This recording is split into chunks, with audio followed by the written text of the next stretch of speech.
اللهم صل وسلم وبارك عليه وعلى آله.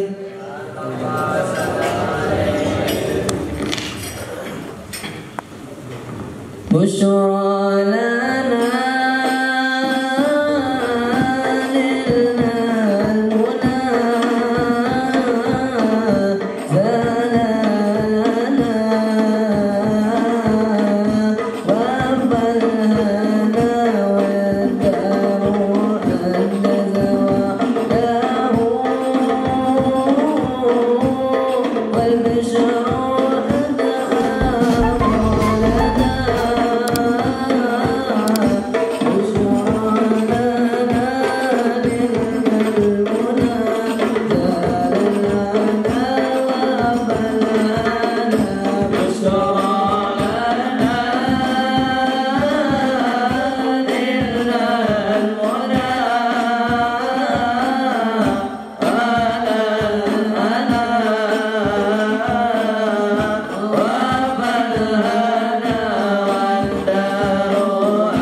Lanjutkan hadis nomor 6422.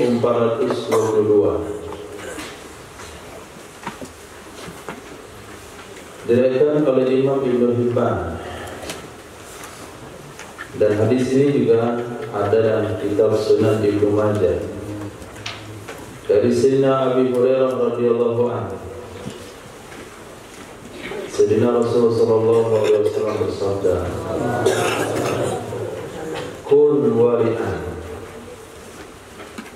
Jadilah engkau orang wara'.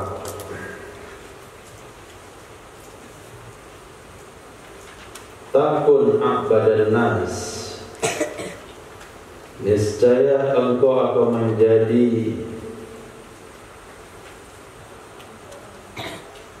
orang yang paling tinggi ibadahnya dari manusia.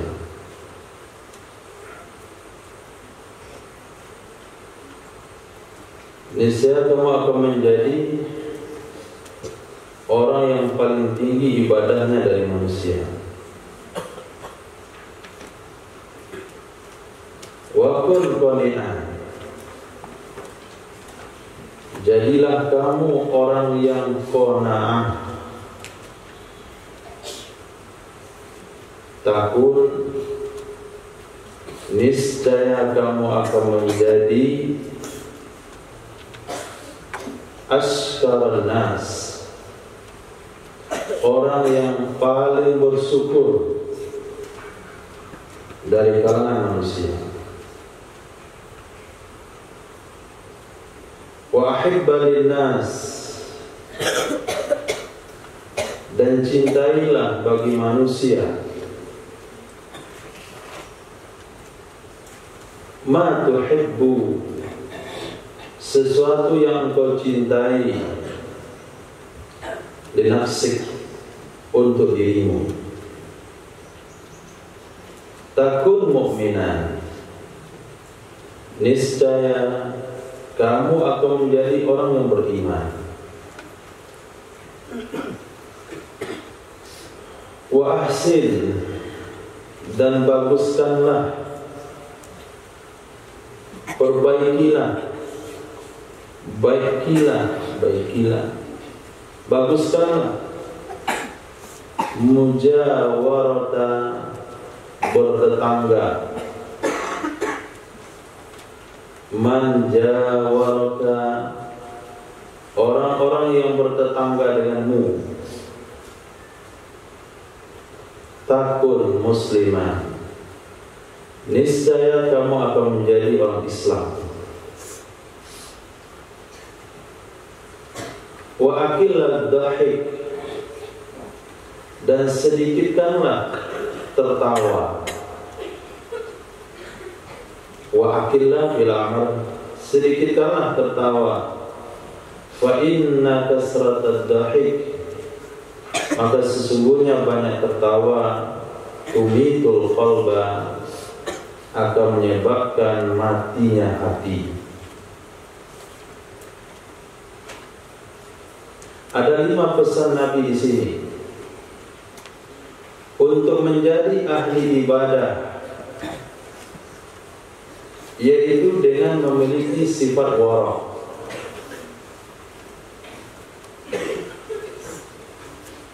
Dengan memiliki sifat wara'. Apa itu wara'?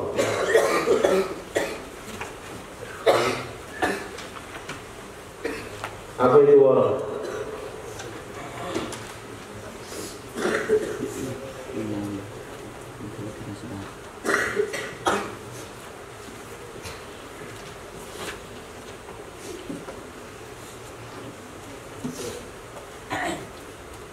Wara' adalah meninggalkan perkara yang mubah karena khawatir akan menyebabkan kepada yang haram. Wara'. Sedangkan zuhud meninggalkan perkara syubhat.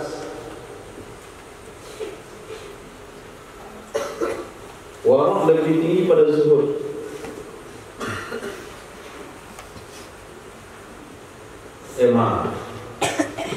Zuhud lebih tinggi pada wara'. Zuhud mengurangi perkara yang mubah, mengurangi perkara yang haram. Sedangkan wara' meninggalkan perkara mubah karena khawatir akan menyebabkan kepada perkara haram. Pergi ke pasar mubah,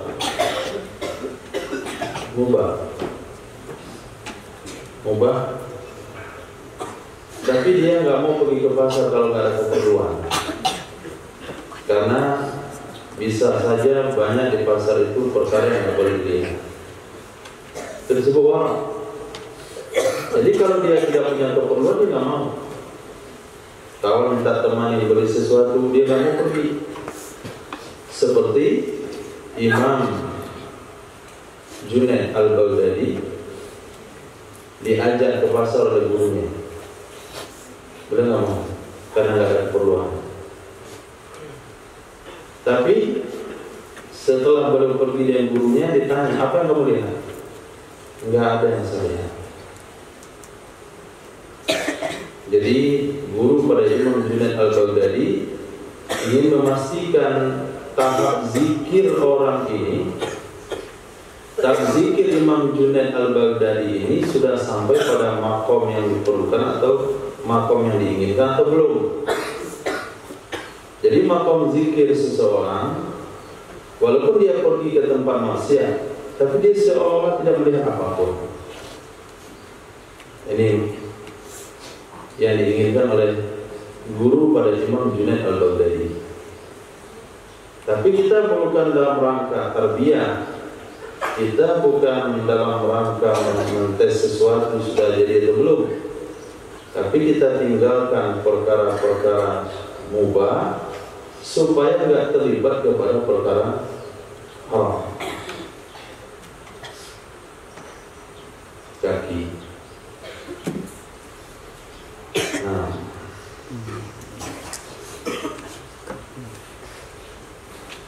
jadi kalau kita menjadi orang wara', maka kita akan menjadi manusia yang paling tinggi ibadahnya. Kalau ada seseorang rajin beribadah, tapi dia nggak peduli apa yang masuk ke mulutnya, dia nggak peduli kemana dia mesti pergi, pokoknya asal dia pergi, nggak perhitungan apakah dalam perjalanan itu merusak imannya atau tidak, menyebabkan dia terlibat dosa atau tidak. Ketika dia tidak punya perhitungan seperti itu, maka dia tidak dikatakan ahli ibadah. Ketika ditawarkan makanan, apapun ditawarkan dia makan, maka dia tidak dikatakan ahli ibadah walaupun dia sholat setiap malam. Karena warak itu adalah puncak daripada ahli ibadahnya seseorang. Jadi buah dari ibadah yang sempurna kalau sekiranya dia perhitungan dalam segala hal. Silakan dimakan. Apalagi di daerah-daerah rawan seperti perjalanan Sumatera Barat ke Aceh, mampir di tengah jalan makan sate. Enggak bertanya ini daging apa Pak, berarti dia enggak ahli ibadah, dia tidak warak. Maka dia semestinya bertanya, ini sate apa?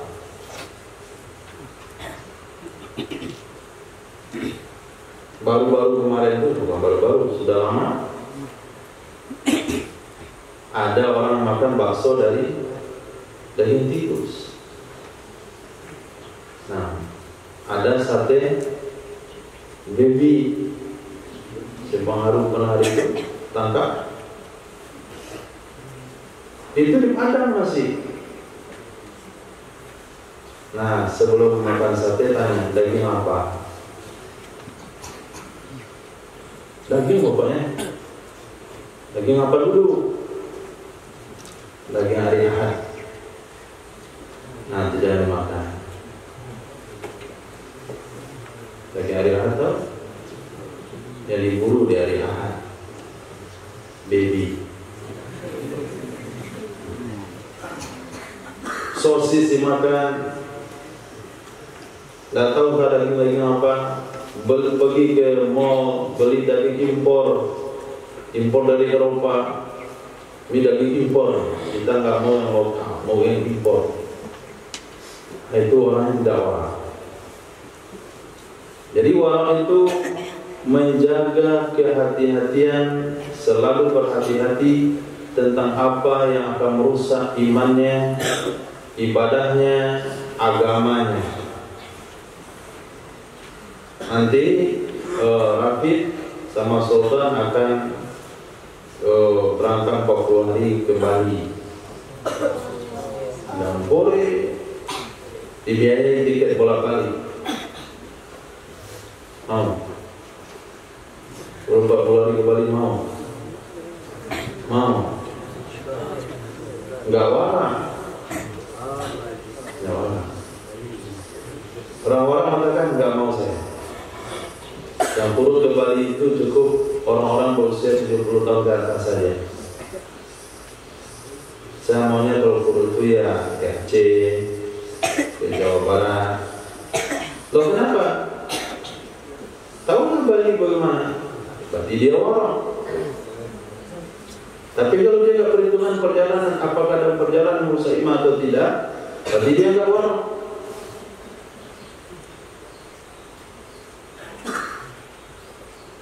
Sebelum menit lagi azan zuhur berkumandang, teman ngajak makan, cuma pergi. Tidak orang kalau mau pergi. Orang-orang dia nggak akan pergi. Tar dulu lah, sebelum lagi mau azan zuhur. Kecuali musafir. Musafir bisa jamak, nggak ada masalah. Mau naik bis, ini mau naik bis ke Jawa. Nah, sebelum beli tiket dia tanya, Pak supir, ini berhentinya dalam perjalanan kapan saja? Subuh berhenti kan? Belum tentu. Dia beli juga tiket di situ, dia nggak bawa. Kenapa? Karena sudah jelas informasi dari supirnya, belum tentu berhenti subuh, dia tetap juga beli. Berarti dia tidak menjaga agamanya dengan safar. Dia cari mobil yang lain. Mana kira-kira mobil yang bisa berhenti 3 waktu sholat? Subuh, zuhur atau asar, maghrib atau isya. Itu warang. Ada juga orang yang mau naik mobil kalau berhenti 5 waktu sholat. Itu gak warang. Itu namanya jahil. Nah, saya kalau bisnya agak berhenti 5 waktu sholat, saya nggak mau beli tiket. Bodoh namanya. Nah, bisa dipahami warang. Jadi warang itu bukan banyak ibadahnya, bukan banyak puasanya, bukan sering baca Qur'annya. Memang di hari-hari baca Quran, hari-hari dengan ibadah. Tapi ketika makan, minum, aktivitas tidak diperhitungkan apakah merusak agama atau tidak, orang itu tidak boleh dikatakan ahli ibadah. Yang kedua, qanaah. Apa itu qanaah? Merasa cukup dengan yang ada, bangga dengan milik sendiri, tidak melirik ke milik orang lain. Bangga dengan milik sendiri, tidak melirik ke milik orang lain. Orang sudah pakai motor Ninja, dia sepeda ontel, dia nikmati sepeda ontel. Nah, goyang kiri kanan. Bangga diparkir juga di tempat jajaran motor.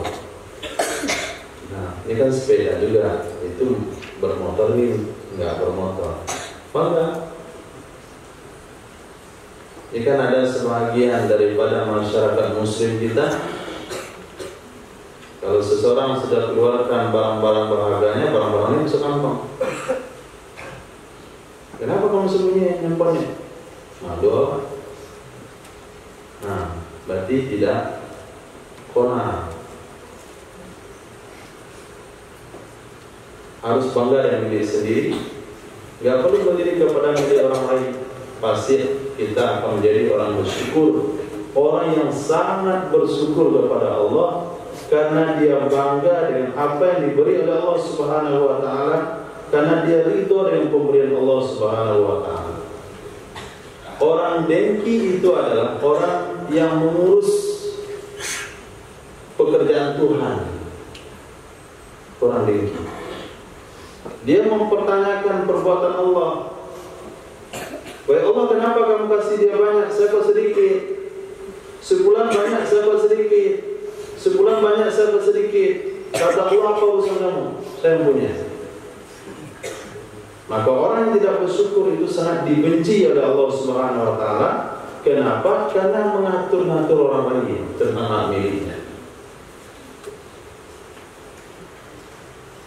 Misalnya, lapai dagang makanan sepanjang, lalu dia bagi sama si Husain, sama si Hasan, sama si Hasin, sama si Hasun. Datang si Hamid, kenapa kamu kasih dia? Kenapa kamu kasih saya? Antum bilang apa sama dia? Apa urusan lo? Barang gue.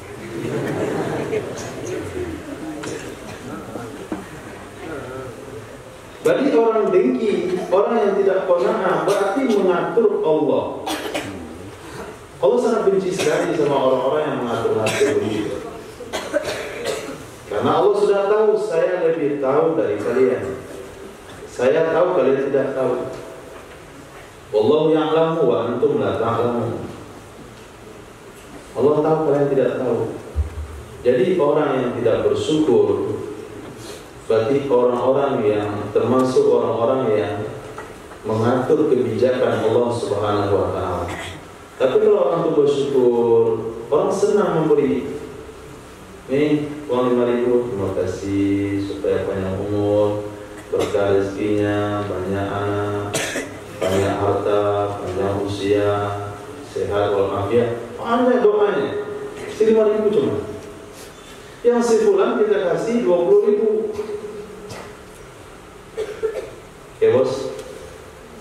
Nah, oke bos kan. Nah, kira-kira antum senang sama pengamen yang mana? Hah? Yang cuma bilang oke bos, dan doanya banyak. Antum merasa menyesal ngasih dia 5.000, pengen ngasih lebih karena doanya panjang sekali.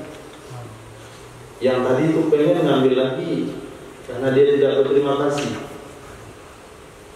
Maka ketika kita mau bersyukur, merasa cukup dikasih Allah ini ya, dikasih Allah ini ya, iya, tidak pernah membantah sekalipun, itulah hakikatnya orang yang sangat bersyukur kepada pemberian Allah Subhanahu wa Ta'ala. Orang tua juga kecewa kalau ketika diberikan sesuatu banyak komennya. Pak, kirimin jubah Pak, datang jubah. Alhamdulillah. Kok merahnya haromen Pak, enggak anur. Anak apa?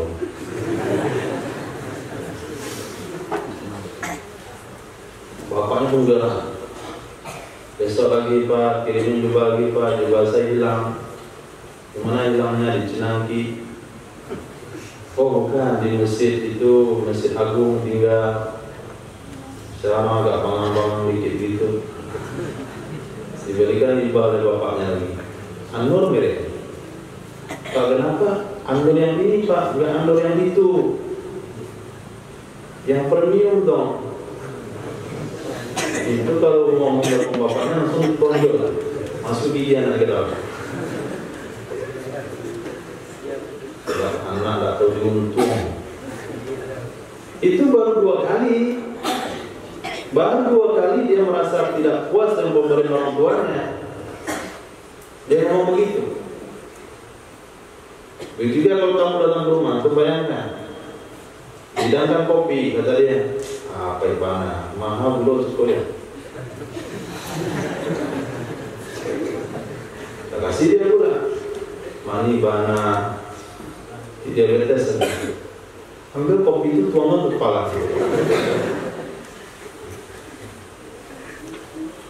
Itu emosi langsung ke rumahnya. Baru dengan 2 komentar tamunya. Ini dengan Allah Subhanahu wa Ta'ala. Dengan Allah Subhanahu wa Ta'ala setiap hari tidak ada rasa syukurnya. Setiap hari. Setiap waktu tidak pernah menunjukkan rasa syukur. Maka ketika kita menjadi orang qanaah, hidup apa adanya, apa yang diberi oleh Allah Subhanahu wa Ta'ala kita terima, kita akan dilantik di akhirat menjadi orang yang sangat bersyukur. Jadi bukan bersyukur itu yang banyak sedekah. Bersyukur itu bukan orang yang membagi-bagi harta. Bersyukur itu bukan orang dermawan. Tapi bersyukur itu orang yang terima apa adanya. Sehingga keluar doa, Allahumma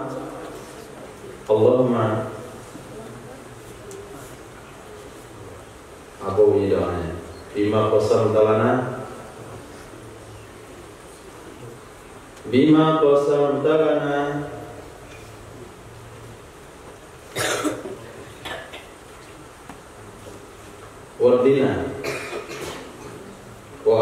bima qasamta lana. Siapa baca doa itu? Ya Allah, jadikan kami ridho dengan apa yang telah Engkau bagikan kepada kami.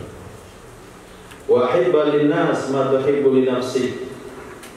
Buatlah satu perkara kepada orang lain sesuatu yang kalau perkara itu dilakukan kepada kita oleh orang lain, kita senang. Nah ini orang Minang sudah mengajarkan dari dulu. Cubit dulu diri kita, baru cubit orang lain. Nah kira-kira kalau kita cubit diri kita sakit kan? Oh sakit, jangan lakukan sama orang lain. Jadi perlakukan kepada orang lain sebagaimana kita senang diperlakukan. Kalau hal itu bisa kita lakukan, kita menjadi mukmin sejati. La yu'minu ahadukum hatta yuhibba li akhihi ma yuhibbu li nafsihi. Antum senang kalau kain antum jatuh dibantuin kawan untuk naikkan ke jemuran. Nah, kalau nampak kain kawan jatuh naikkan ke jemuran.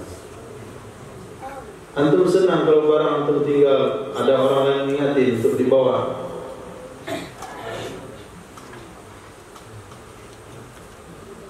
Dan saya nggak pernah belajar kayak gitu. Ya antum berdua tuh saya nggak pernah belajar seperti itu. Maka saya nggak senang kalau belajar ada yang masih ada interaksi kiri dan kanan.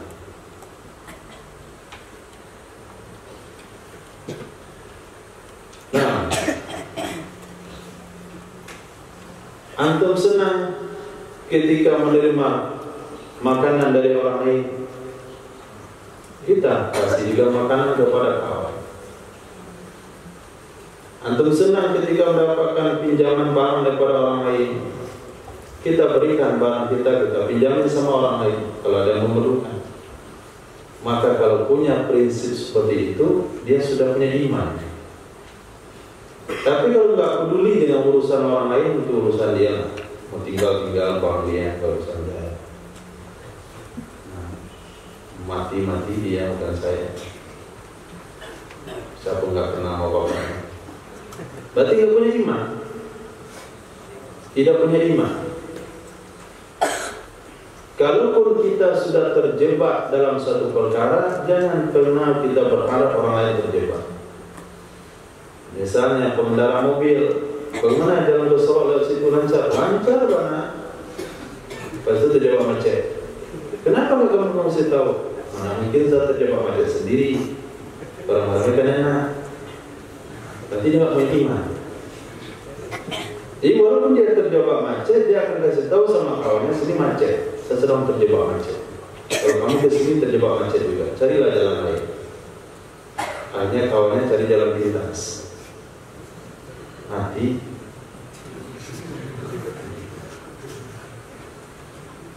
Jadi apa yang kita rasakan sudah rugi, jangan kasih tahu sama orang kawan, kasih tahu sama orang lain kalau begitu caranya rugi. Kayak beli merek baju nggak bagus, kasih mau tahu sama kawan, ini mereknya nggak bagus yang dibeli, saya udah beli gagal. Kayak beli elektronik cepat rusaknya, kasih tahu sama kawan kalau mau beli jangan barangnya itu cepat rusaknya, saya sudah pengalaman. Itu berarti dia punya iman. Wa ahsin, baguskanlah bertetangga dengan tetanggamu, maka kamu menjadi muslim. Orang muslim itu man saliman muslimu min lisani wa yadi. Orang yang selamat orang lain dari ulah tangan dan lidahnya. Kemudian yang banyak tertawa. Kebanyakan tertawa Sayyidina Rasul hanya senyum. Yang pula tidak mau tertawa. Dalam sehari itu minimal adalah tertawa. Tapi jangan mengeluarkan suara, menguat tutup mulut. Nah, karena kalau di hari tertawa, itu hatinya akan keras. Hatinya tidak akan lagi tersentuh oleh ayat-ayat Al-Quran dan hadis-hadis Nabi. Kuntu awalan nas, hadis sahih. Aku adalah awalan nas, yang pertama sekali dari manusia. Yang pertama sekali dari manusia, fil khalqi, di dalam penciptaan. Wa akhiruhum fil ba'thi, dan yang paling terakhir sekali di antara mereka para nabi di dalam diutus.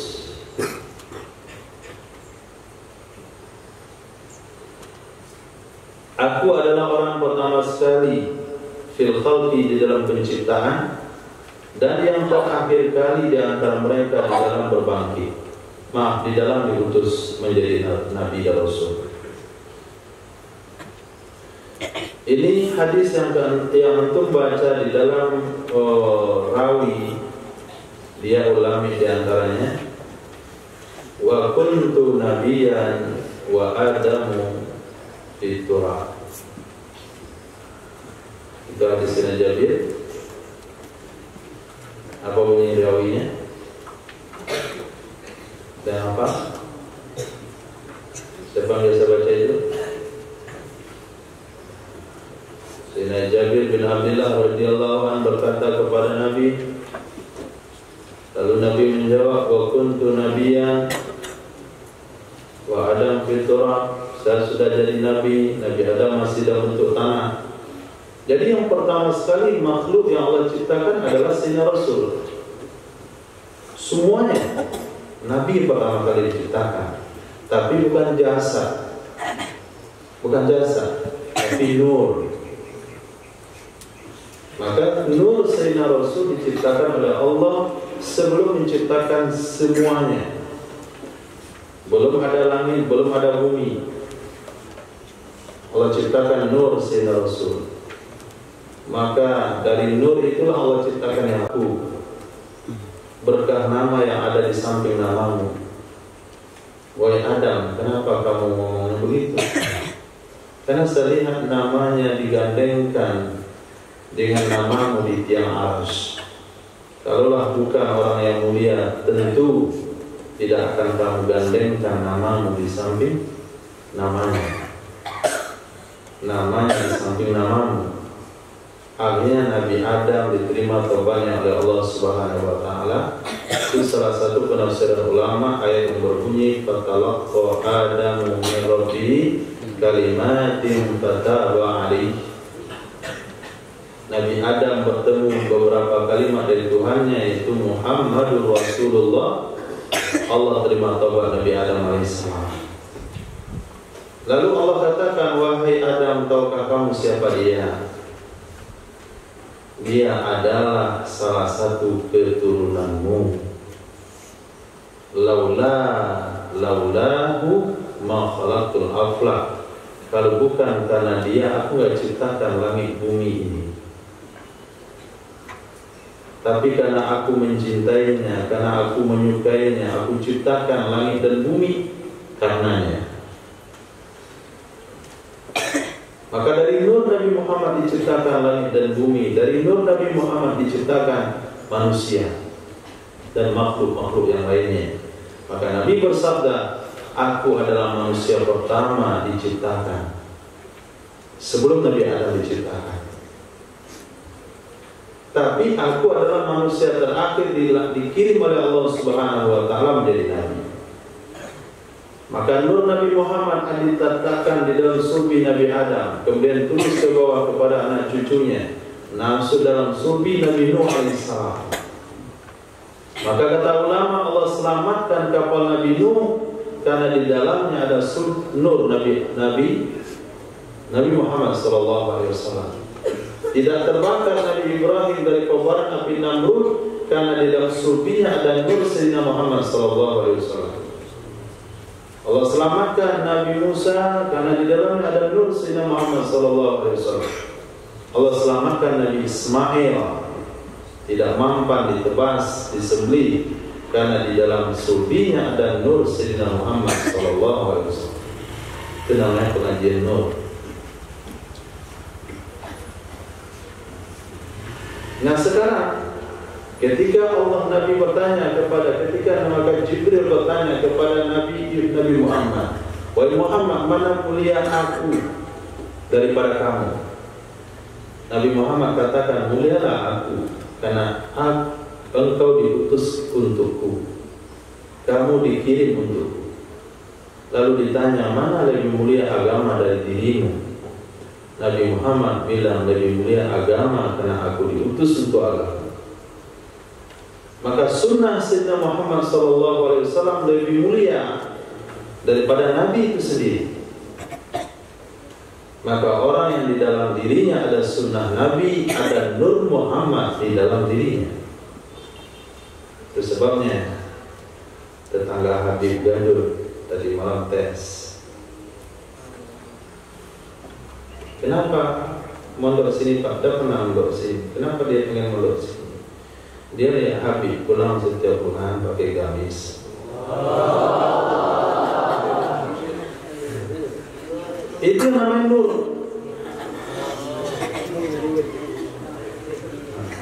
Tapi kalau antum pulang nggak ada gamis, nggak ada sunnah, antum buat nar. Padahal Habib itu nggak pernah ngajak keluar tetangganya untuk mondok di sini, nggak diajak aja. Cuman tetangganya lihat pulang-pulangan pakai gamis, pergi ke pondok pakai gamis, tahunan pakai gamis, ke masjid pakai gamis. Dia tetangganya. Anak-anak itu masih sama istri, pengen juga mondok. Bukan melihat mukanya Habib. Wah, ini enak mondok situ kayak ilmu orangnya. Bukan itu.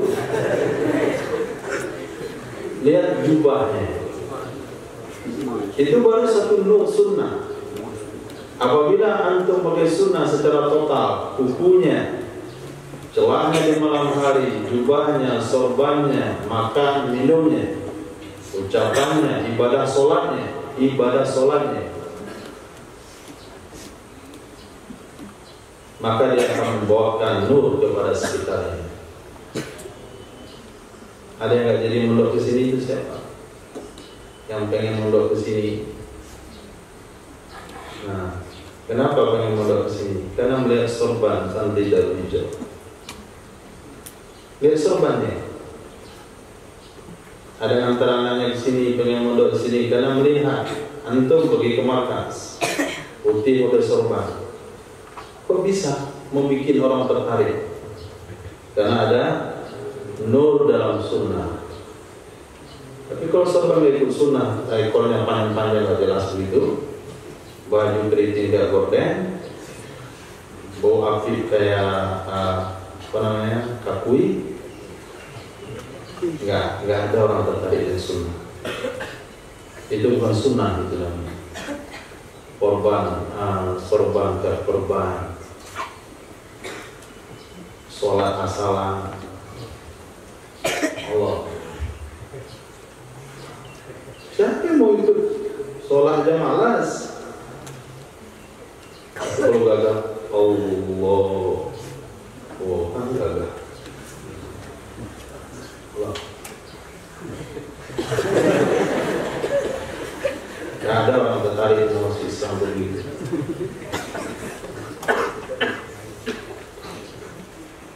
Nah, depan zikir kaki begitu selonjorkan. Tapi ketika zikir rapi, duduk ikhtiras, baca yang semangat, akan menyebabkan nur. Nur dari mana? Lebih pada nur jasadnya Nabi, karena Nabi sudah katakan agama lebih mulia daripada saya. Berarti nur agama lebih mulia daripada nur Sayyidina Muhammad SAW. Jadi sunnah Nabi itu ada nurnya, di sorbannya, di bajunya. Coba kalau antum ganti profesi, nggak ada yang melulukan jadi menantu, nggak ada, hilang nurnya, nggak tertarik lagi orang lain. Apabila full sunnah, cukup dengan zikirnya, cukup dengan ibadahnya, cukup senyum saja, mengamek aja. Nah, banyak calon-calon pak mertua itu tidak milih, lebih banyak lagi ibu-ibu mertua. Jadi Nabi SAW itu adalah makhluk yang pertama kali diciptakan dan terakhir sekali dibangkit di akhirat. Dibangkit maksudnya diutus menjadi nabi. Lihat hadis berikutnya lebih jelas lagi. Kuntu nabiyyan wa adamu bainar ruh wal jasad. Aku sudah menjadi nabi padahal Adam berada antara ruh dan jasad. Kuntu nabiyan, aku adalah seorang nabi, aku sudah menjadi nabi, padahal Nabi Adam masih berada di antara ruh dan jasad. Hadis sahih, Salafi hadis sahih.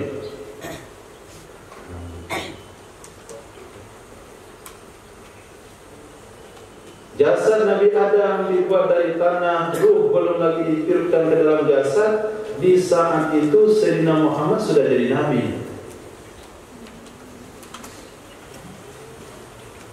Nah, itu sejalan yang ada sebelumnya. Kuntu baina syarri jaraini, adalah aku dulu ketika aku di Makkah berada baina, di antara syarri, yang jelek, yang jahat, jaraini, dua tetangga. Jadi kata Nabi, waktu aku tinggal di Makkah dulu, aku tinggal di antara dua tetangga jahat.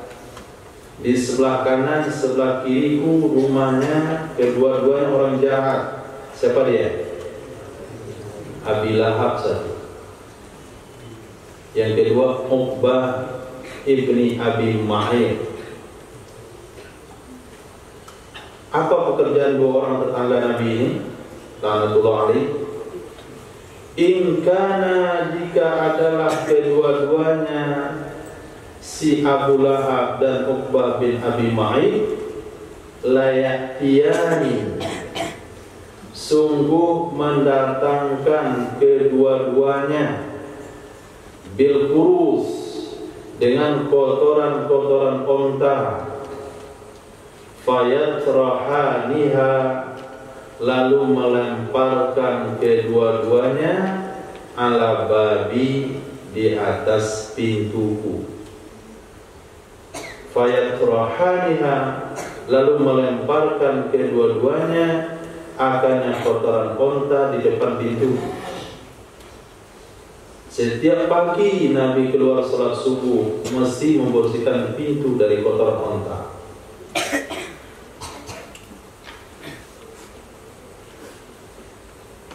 Hatta, sehingga innahum, sesungguhnya mereka, layak tuna,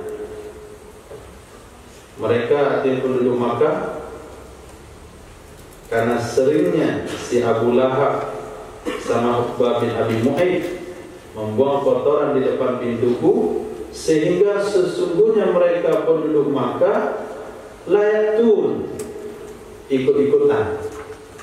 Sungguh mereka juga mendatangkan bibaqdi, dengan sebahagian, ma yatrahuna minal adab, sesuatu yang mereka lemparkan, yang mereka buang dari kotoran. Fayatrahunahu ala babi, lalu mereka melemparkannya di depan pintuku. Ya tentu masyarakat Makkah melihat, itu si Abu Lahab pamannya sendiri begitu dia dengan kemenakannya. Apalagi kita gak ada hubungan apa-apa, hanya orang lain semangat. Ini perlu hubungan berkeluarga yang jelas. Hubungan berkeluarga itu jangan menjatuhkan keluarga. Kalau sudah keluarga menjatuhkan keluarga, orang lain tinggal dorong aja. Bagaimanapun tidak senangnya dengan keluarga, tetap dibela di hadapan orang lain. Atau siapa Habib itu? Oh, hebat orangnya. Dia tak kubur sebelum. Jadi orang lain tidak akan mungkin merendahkan Habib di depan Atau. Coba tanya. Atau siapa Habib? Oh, jangan ditanya. Maka terciri. Oh, kalau udah Atau ngomong itu, bila tidak nambahin, mang yo, kari kapal. Tambah lagi oleh Abdul Razak, mang lupa jatuh. Habis semuanya. Kenapa? Keluarganya sendiri yang membuat dari lebih awal. Nah itulah yang berlaku dengan Sayyidina Rasul Sallallahu Alaihi Wasallam. Si Abu Lahab pamannya Nabi, Si Uqbah bin Abi Mu'ayth, tetangganya Nabi, dia yang pertama kali membuang kotoran di pintu rumah Nabi setiap hari. Maka orang Makkah tertarik untuk melakukannya. Gak segan lagi. Kenapa gak segan? Tetangganya sendiri. Kenapa gak segan? Pamannya sendiri. Itu penderitaan Sayyidina Rasulullah SAW. Kita ingin saja depan pintu, cari siapa yang buang minus. Oh, parkir orang.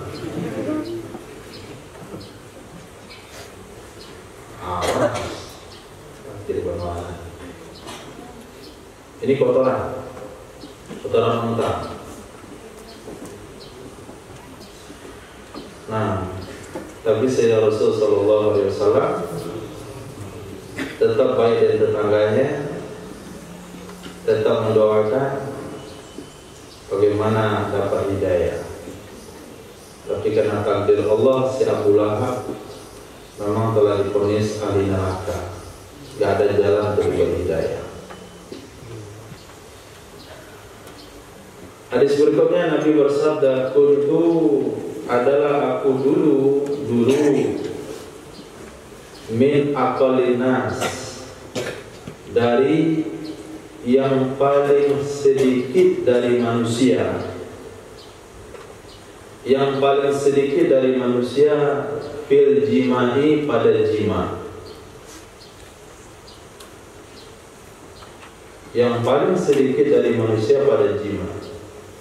Hatta anzalallahu alayya al-kafiyat, sehingga menurunkan oleh Allah Subhanahu wa ta'ala di atasku akan kafiyat.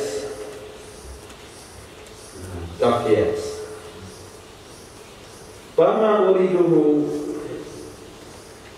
maka tidaklah aku menginginkannya jima, min sa'atin, dari satu saat, illa wajadtu, melainkan aku akan mendapatkannya. Apa itu kafiyah? Idrun fiha lahmun, periuk yang di dalamnya ada daging.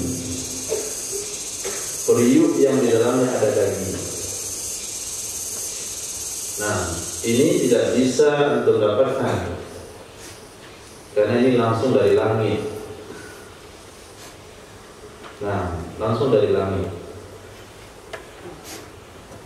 Jadi awal mulanya dulu Sayyidina Rasul Sallallahu Alaihi Wasallam itu sedikit jimanya, kalau ada jima.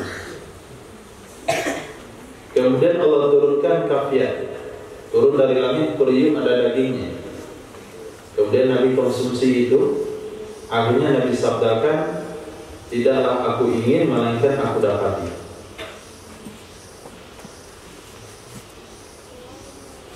Lalu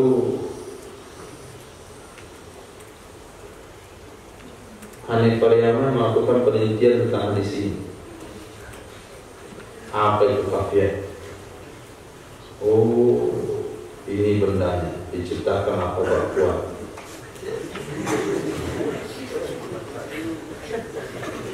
Gak bisa, karena ini khusus dari Allah Subhanahu wa ta'ala. Tapi berdasar, lalu untuk apa hadis ini disampaikan Nabi kepada kita? Nah, inilah dalil daripada fatwa ulama di dalam kitab Fathul Mu'in. Nah, apa yang tertulis di situ dalam kitab nikah? Nah, tanya sama siapa? Nah, dalam kitab Fathul Mu'in dalam bab nikah ada fatwa ulama di situ. Ini dalilnya.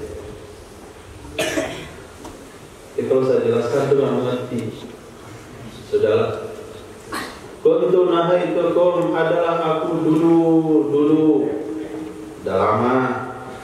Nahaitukum, aku larang kalian, anil asriba, dari minuman-minuman. adalah aku dulu nahaitukum, aku larang kalian anil asriba, dari minuman-minuman, kecuali fi zurufil udum, di wadah kulit, di wadah kulit. Sehingga dalam kitab Ibnu Majah, Sunan Ibnu Majah, ya sudah antum baca tafaku. Kemudian dalam Sunan Nasa'i juga dibaca, ada Sunan At-Tirmizi juga dibaca. Apa kata Nabi? Larang kalian minum daripada wadah yang terbuat dari labu, wadah yang terbuat pada muzaffa, kemudian wadah yang terbuat yang dililit dengan apa? Aspal, wadah yang terbuat daripada kayu. Jadi Nabi pernah dulu larang pakai wadah ini, wadah ini, wadah ini dulu. Tapi kata Nabi sekarang, fasrobu fi kulli wi'a, minumlah kalian pada setiap wadah,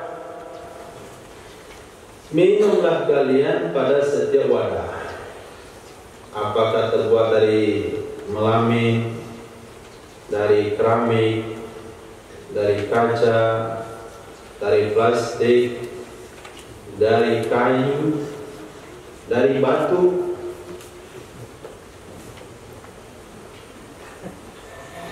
Mau minum dari wadah dari batu, batu lalu itu isi air. Di zaman antum hari ini alhamdulillah nyaman untuk makannya pakai nampan. Dulu waktu saya mondok, kawan-kawan ada makan pakai batu lado. Makan. Baru ada kawan selesai giling cabai, selesai dia buat lauk, datang kawan berikutnya. Dia nggak punya lauk, dia punya nasi saja. Udah ambil nasinya, masukkan dalam cabai, giling, udah pedas mana. Jadi dia pernah makan di wadah batu. Nah, antum wadah plastik sering gayung. Ini masuk gayung. Nabi bersabda, makanlah, minumlah di setiap wadah, gak apa-apa. Ghaira, selain alla tashrabu muskira, bahwa jangan kalian minum yang memabukkan. Jangan kalian minum yang memabukkan. Jadi ada pergeseran hukum. Maka kalau membaca hadis, tidak boleh langsung berfatwa, karena ada di antara hadis itu sudah mansuh hukumnya, nggak dipakai lagi. Maka larangan memakai wadah dari labu, wadah dari yang lain-lainnya itu sudah dihapuskan. Yang penting isinya tidak memabukkan sudah.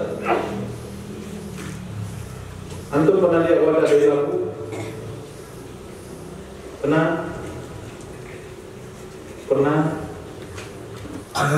Nah, labu yang sudah tua itu kan keras kulitnya, ambil isinya, kemudian dibersihkan. Nah, itu biasanya digunakan untuk air. Yang labu yang bagus itu bulat, kayak wadah. Nah, itu dilubangi, tutup, minum. Biasanya dewa tua minum di situ. Nah, kuntu nahaitukum adalah aku dulu. Ini contoh-contoh nasi masuk nih. Nasi mansuh dalam hadis dinasa dengan hadis. Ini nasinya muttasil atau munfasil? Muttasil atau munfasil? Nggak ada gunanya belajar. Pribadi ini nasi mansuhnya muttasil atau munfasil? Apa? Munfasil.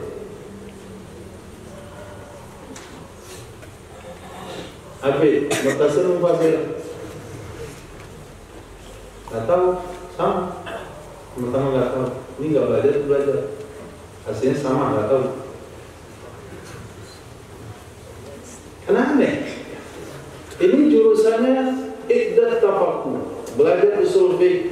Ditanya muttasil atau munfasil, jawabannya salah. Jahil murakkab. Dia ini tidak belajar. Jahil wasit. Jahil wasit, jahil sederhana. Orang nggak belajar saja jahilnya sederhana. Antum belajar jahilnya murakkab. Kan? Hah? Masalah apa ini?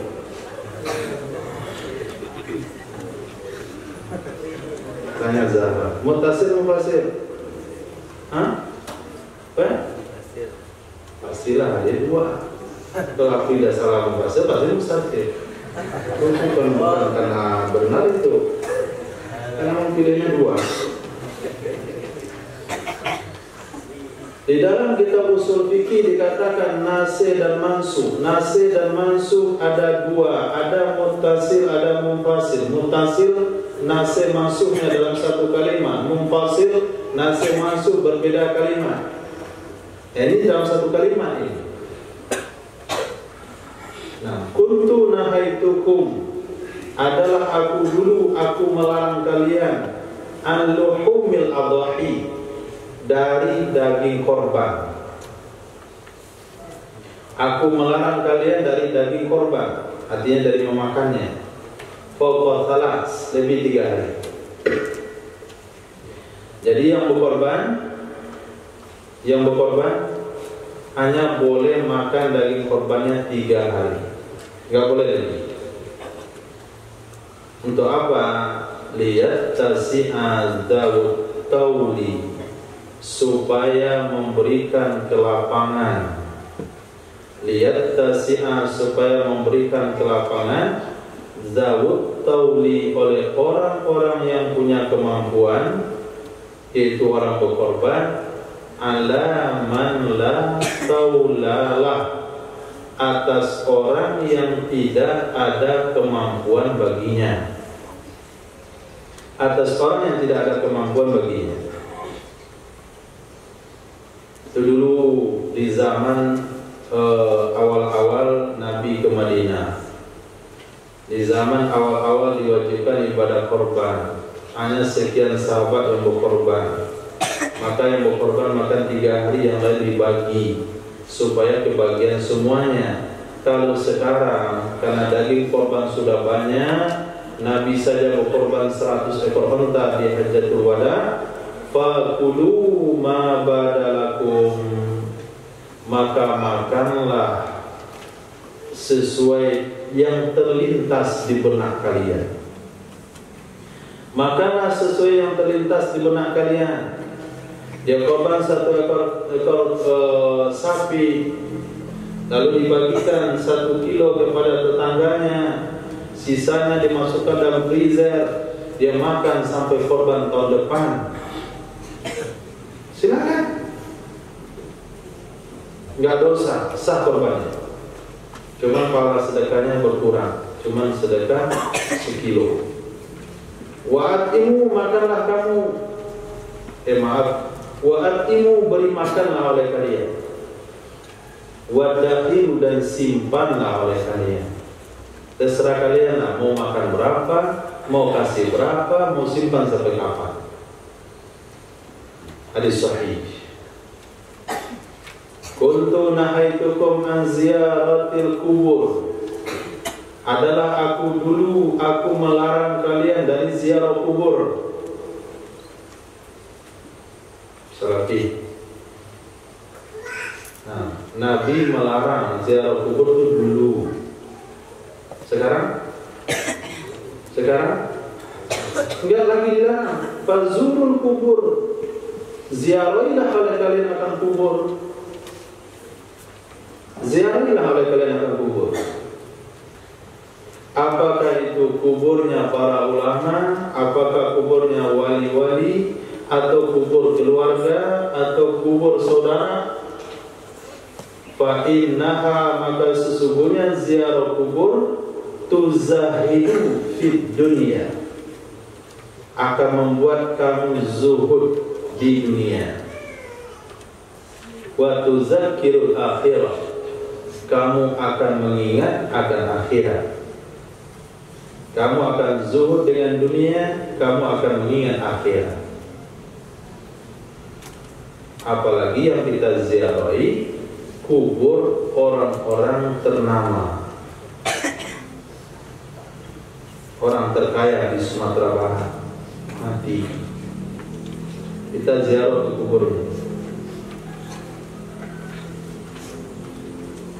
Kita lihat kendaraan nggak ada di bawah satu, rumahnya tinggal, hartanya tinggal, padahal selama ini dia yang mengumpulkan, sampai terlambat tidur malam, sampai rela macet di jalan. Semua potensinya untuk mengumpulkan harta, sekarang dia sudah mati, nggak ada satupun yang dibawa. Maka kita akan ingat, kalau begitu habiskan atas sebelum mati. Infak, sedekah, wakaf, infak, sedekah, wakaf. Jadi dia tidak terlalu mengejar dunia, karena dia lihat orang-orang yang mengejar dunia selama ini telah ditinggalkan oleh dunia. Nah, jangan lihat jam, kita nggak ada urusan jam. Yang kita lihat dunia.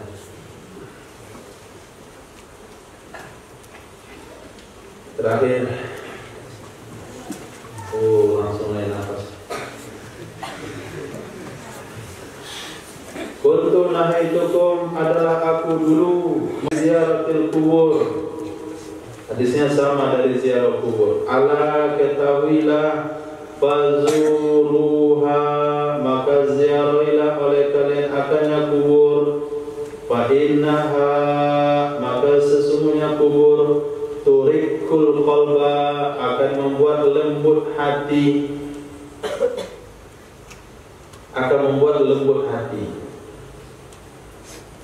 Wa tudmi'ul aina, akan membuat menangis mata. Wa tuzakirul akhirah, akan membuat mengingat akhirat. Wala taqulu hujra, jangan kamu katakan hujra. Nah, jangan kamu katakan hujra. Apa arti hujra? Artinya kobihan, fahishan, kata-kata kotor atau keji. Jangan kamu katakan kata-kata kotor atau keji. Hujra itu sendiri maknanya meninggalkan, kata-kata yang menyebabkan kamu ditinggalkan orang. Berarti kata-kata kotor dan keji. Jadi ziarah kubur itu membuat hati lembut, nggak akan membangkang dengan kebenaran.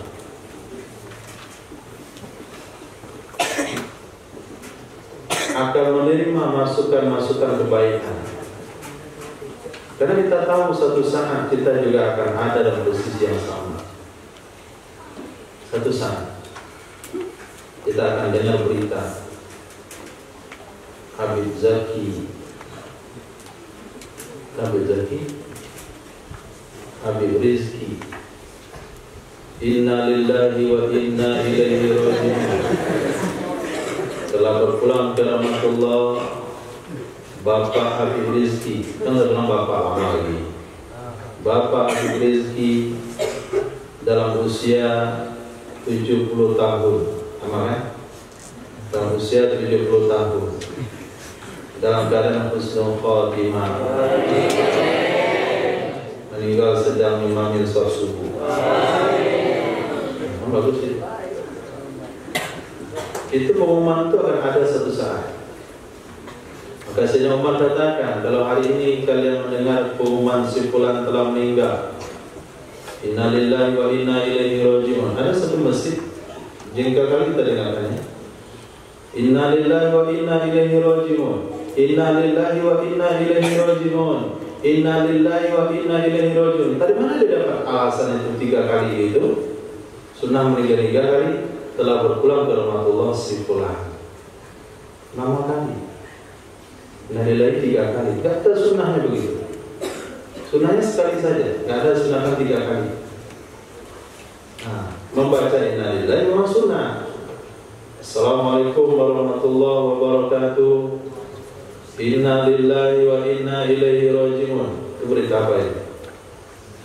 Berita kematian. Akan ada bendera hitam berdiri di depan rumah. Nah, telah berpulang ke rahmatullah. Walaupun orang tak salat bilangnya begitu. Doa supaya dapat rahmat Allah.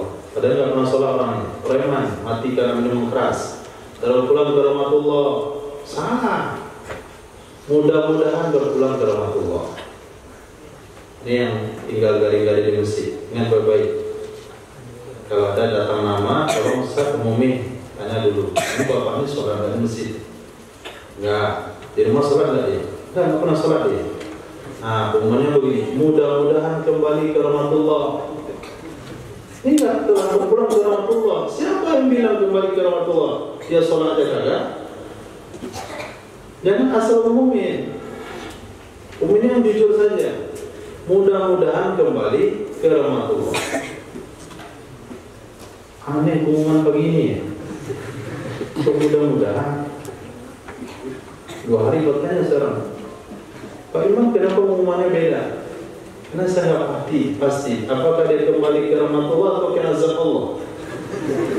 Karena orangnya nggak sholat. Maka saya bilang mudah-mudahan. Jadi kembali ke rahmatullah itu doa boleh, tapi sangat bagus sekali kalau kita katakan mudah-mudahan kembali ke rahmatullah kalau orangnya nggak sholat. Karena itu doa. Karena Allah katakan wala tuzakku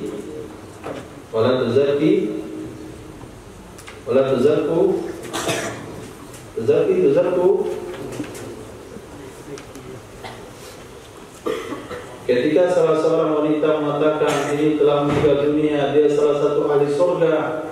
Lalu Nabi menegurnya, jangan, di mana kamu tahu dia ahli surga?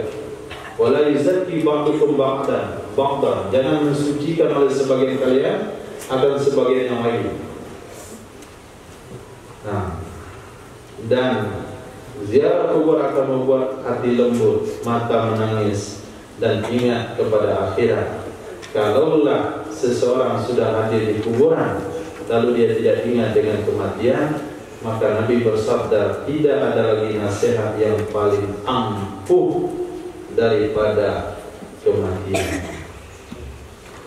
Wallahu a'lam. Subhanallah wa bihamdihi. Subhanallahumma bihamdika asyhadu an la ilaha illa anta astaghfiruka wa atubu ilaik. Subhanaka bi izzati amma yasifun. Assalamu alaikum warahmatullahi wabarakatuh.